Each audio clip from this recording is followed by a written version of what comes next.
Right, we have a slight change in the program in terms of speakers this morning, and I'm pleased to introduce Dr. Heidi Roop. She is the director of the Climate Adoption Partnership at the University of Minnesota, and she has numerous accolades, including the author of the book entitled The Climate Action Handbook, which provides some straightforward, everyday ways we can contribute to climate solutions. So welcome, Heidi. Hi all, I'm not Greg Klinger. I apologize for the disappointment that may come from seeing my screen on a face instead of Greg in the room presenting on behalf of the Climate Adaptation Partnership. He's assumed a new role outside of the university, and so I've been tasked with just giving you a quick rundown of a new program, and big thanks to Mike Schmidt in the room. Hard act to follow, but also big champion and supporter of our work. And I hope someday in the very near future, we'll be able to do similar economic impacts about the work and the benefits that this new climate extension program are anticipated to bring to the state of Minnesota as we think about how to increase our capacity and coordination for improved climate risk management in an increasingly volatile climate context. I am the fortunate leader of this team. I'm an assistant professor of climate science and the state's new extension specialist for climate change and adaptation. And I get to work with an amazing team of researchers, extension educators, and extension staff, postdoc scientists, graduate students, folks like Mark Seeley, who are still supporting our efforts through his effective communication. And we partner to both respond to emerging climate risks and think about how to build and expand capacity and knowledge for responding to our changing climate context in the state of Minnesota and across the greater Midwest region. Our overarching organizational goal with this new climate extension program is to really seek ways to support thriving communities and landscapes, leveraging collaboration, capacity building, and science to ensure that we are making climate-informed decisions and increasingly leveraging resources and knowledge and fiscal resources coming from both the state and federal government to ensure that our landscapes and our economies and our communities are able to withstand and recover from the impacts of a warming world. Our work and our capacity building priorities and our research agenda are informed by an advisory board that includes folks from the Department of Agriculture and Pollution Control Agency, Forest Service. We have engagement from the private sector, including the architects and the built environment. We have advice and get lots of support from the Army Corps of Engineers, as well as a range of other federal, state, and other institutions of higher education, like the University of Wisconsin-Madison. So our work is informed by and guided by a range of experts to ensure that it is both useful and usable.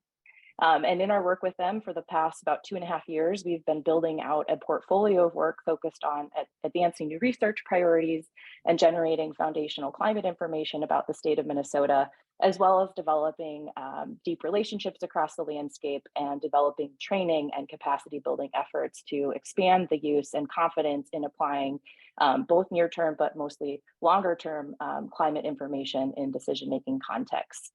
So one of the projects I'll talk about later, and so I won't steal my own thunder here, but one of our big seminal projects and support for this program was actually provided by the state of Minnesota and the Minnesota Corn Growers Association, and we are developing high resolution information about future climate risks in the state, generating information on as small of a scale as 3-mile grid cells. So we're generating information around soil temperature, snowpack cover and duration, temperature, changing precipitation, patterns and seasonality of change across the landscape, and that those data are forthcoming. And so I'll share a little bit more with you and also have a request for your help and expertise to ensure that the information we're generating and the ways in which we're delivering it may be useful to you. We do a range of programming, a bunch of research in how to effectively communicate and engage across the landscape.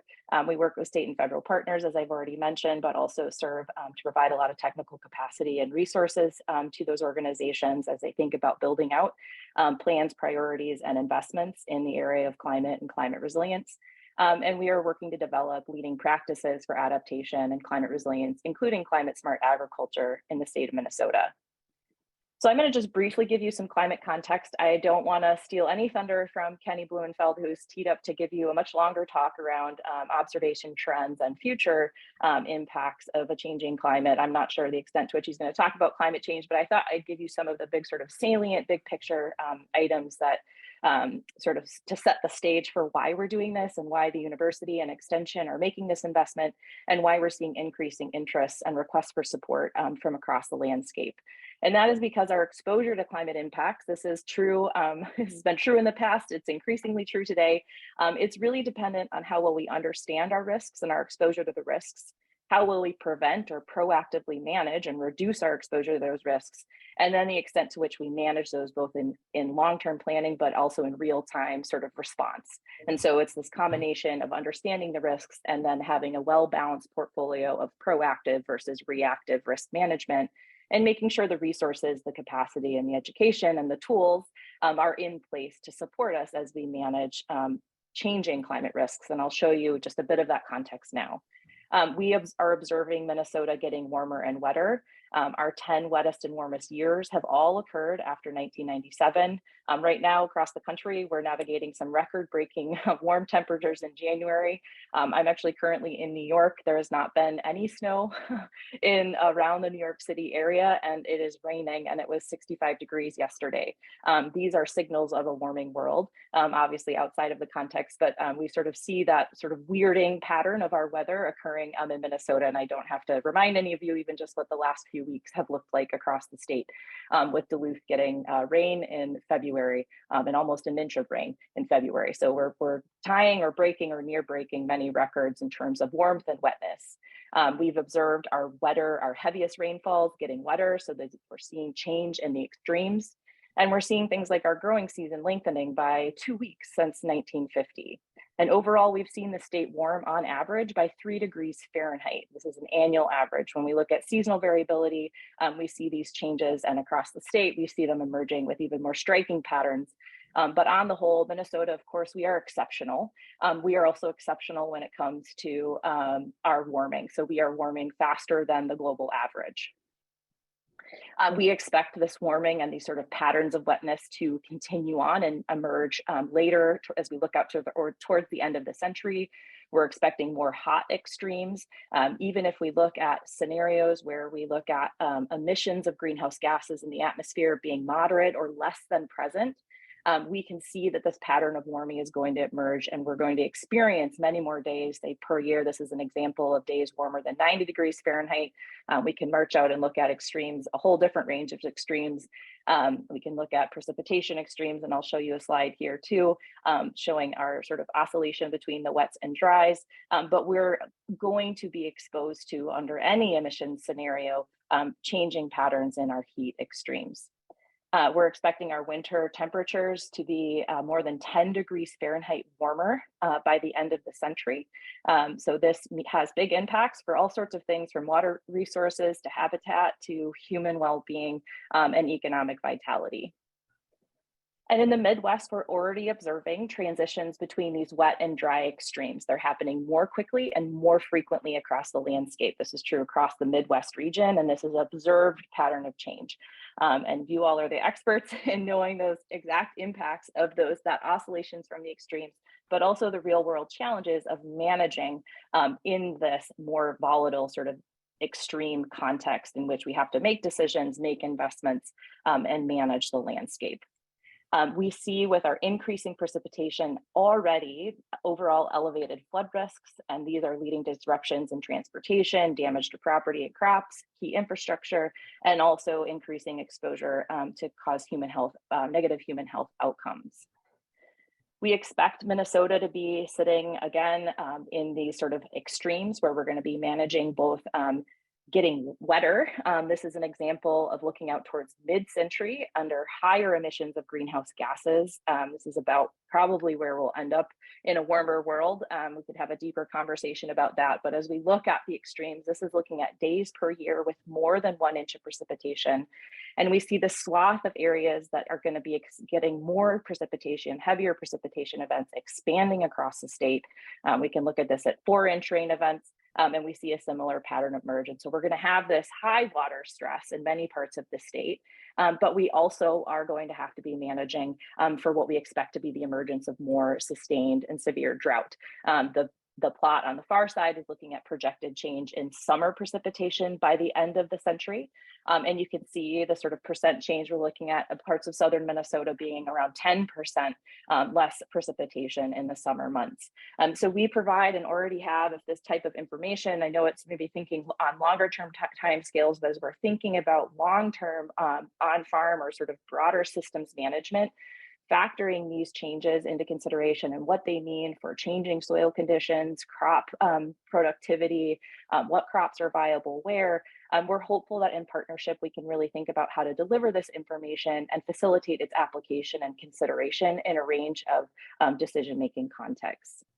This is just one last science nerdy plot here of projected change. But if we look at things like changing the impacts of some of these things, this is a plot looking at the days per year where snow on the landscape is exceeding 1 inch of thickness.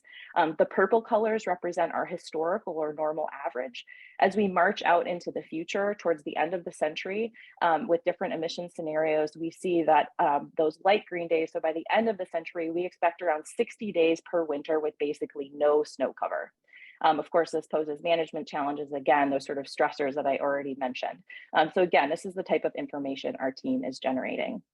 And I think critically, whenever I talk about climate and its risks and how we manage them effectively, we have to think both what's happening on our landscape as a finer resolution as possible, but we also have to make sure we're thinking about the system and its influence on our decisions, because there are things and impacts that happen out of our control that are also influenced by a changing climate context. Fertilizer prices are a great example. Hurricanes hitting the Gulf impact critical infrastructure that then raises prices. This year, we also saw historic low river levels on the Mississippi River, and this is causing impacts across boundaries, national, state boundaries, impacting supply chains, markets, the flow of natural resources, and this is emerging very clearly across water, energy, and the food sectors. And so sort of why are we doing this? I think there's sort of a context for the changes that we're anticipating and some of that we're already experiencing, but really it comes down to thinking in the solution space of like, what do we do? How does this matter? We're really thinking about how we prevent the problem from getting worse.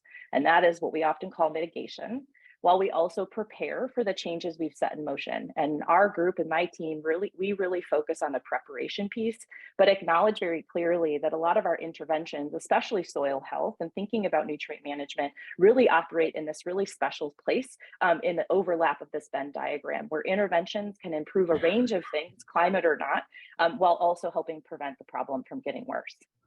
And just to contextualize this in the broader national conversation, the USDA just recently published a set of recommendations for options for how the USDA could be investing and prioritizing the enhancement of climate resilience for producers across the country. And many of the things we are setting up and already doing really reflect this, and many of what my colleagues will share with you today, I'd argue really reflects this. And so I think we really are at the leading edge related to understanding and collecting data on practices that improve our resilience, expanding the provision of technical assistance. Minnesota is really at the cutting edge in the space of climate and climate resilience in this regard. Thinking about planning and proactive management, and really thinking about how you incentivize, but also ensure that there is productivity, that we're talking about practical solutions, and that we're talking about things that are feasible, but also informed with information. And we're not just sort of making guesses in the dark. And so this is really the aim of our program. And I'm just going to quickly touch on one study that sort of was a catalyst for our program in this work, and this is the Agricultural Weather Study, funded by the Department of Commerce and the Corn Growers Association. And we are in the process of developing even more sophisticated tools and data than what I showed you, as well as sector-specific training to both understand risks and then use this information in a sector-specific context. And so we will be, and I invite you all to reach out if you have interest in helping us improve some of our tools and delivery of this information, or would be interested in participating in some pilot trainings on the incorporation and sort of sector-specific context for the use of this information. And this has really been the catalyst for starting a climate smart agriculture program.